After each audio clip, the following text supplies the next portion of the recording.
firmly put out the billiard room lights, when Jimmy was about $10 up at pool. He had afterwards won a much larger sum at cards, but his luck had begun to turn. By and by, Stannard came out and jumped on the high top rail. The light from the window touched his face, and his profile, cutting against the dark, was good and firmly lined. His balance on the narrow rail was like a boy's. "If you carried my weight, you wouldn't get up like that. 200 pounds wants some moving," Deering remarked with a noisy laugh. "I've known you move about an icy slope pretty fast," said Stannard, and taking his hands from the rail, pulled out his watch. 2 o'clock, he resumed, and gave Jimmy a smile. "I rather think you ought to go to bed. You have not got Deering's steadiness, and still are a few dollars up. To stop when your luck is good is a useful plan."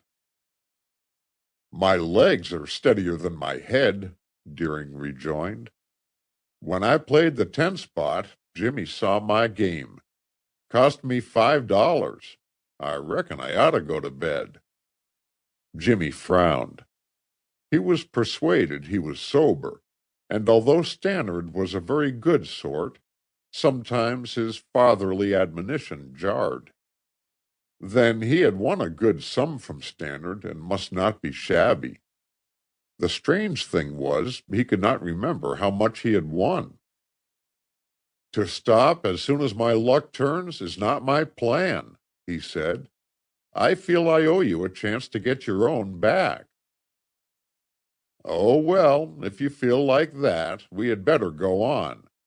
But your fastidiousness may cost you something," Stannard remarked, and Deering hit Jimmy's back. "You're a sport. I like you. Play up and play straight's your rule." Jimmy was flattered, although he doubted Deering's soberness. He did not play straight, and when he won, he did not go off with a wallet full of his friend's money. All the same, Jackson's bored look annoyed him, since it rather indicated that he was willing to indulge Jimmy than that he noted his scrupulous fairness. Jimmy resolved to banish the fellow's languor, and when they went back to the card table, demanded that they put up the stakes. Jackson agreed resignedly, and they resumed the game. The room got hotter, and the cigar smoke was thick.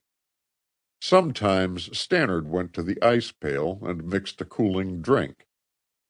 Jimmy meant to use caution, but his luck had turned, and excitement parched his mouth. By and by, Stannard, who was dealing, stopped. "Your play is wild, Jimmy," he remarked. "I think you have had enough." Jimmy turned to the others. His face was red and his gesture boyishly theatrical. "I play for sport, not for dollars. I don't want your money, and now you're getting something back, we'll put up the bets again." "Then, since your wad is nearly gone, somebody must keep the score," said Jackson, and Stannard pulled out his notebook. Jimmy took another drink and tried to brace up. His luck, like his roll of bills, was obviously gone. But when he was winning, the others had not stopped, and he did not want them, so to speak, to let him off. When he lost, he could pay. But this was not important, and he must concentrate on his cards. The cards got worse, and as a rule the ace he thought one antagonist had was played by another. At length Stannard pushed back his chair from the table. 3 o'clock, and I have had enough," he said, and turned to Jimmy. "Do you know how much you are down?" Jimmy did not know, but he imagined the sum was large, and when Stannard began to reckon he went to the window. Day was breaking, and mist rolled about the pines. The snow was gray.